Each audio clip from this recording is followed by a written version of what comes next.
දමුල්ලේ මේ වනපෙත අතරට ගිය ඕනෑම කෙනෙක් දන්නවා මෙතන සාමාන්‍ය වනාන්තරයක් නොවන බව. පරම්පරා ගණනාවක් තිස්සේ මේ ගැන ගැමියන් කතා කරන්න බය වුණේ ඇයි? මේ ගල්කණු අතරේ ඇත්තටම තිබුණේ භාවනා මධ්‍යස්ථානයක්ද? නැත්නම් හෙළින කළ යුතු රහසක්ද? මම මේ ස්ථානයට පය තබනකොටම දැනුණා අමුතු දෙයක්. ඉතිහාසය පවසන පරිදි මේ නටබුන් රජ කාලයේ අපිරාස ස්ථානයක් විදිහට තමයි සැලකෙන්නේ.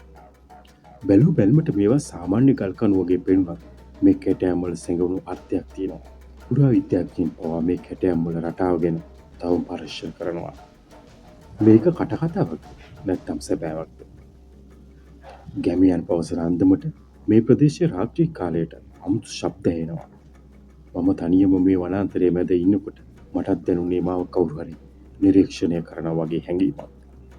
මේ ගල්කණු මත ඇති පාසි සලකුණු පෙන්වන්නේ කාලයත් එක්ක මේ ස්ථානයේ මිනිසුන්ගෙන් දුරස් කරලා තියෙන සෝබාධම විසින් බවයි.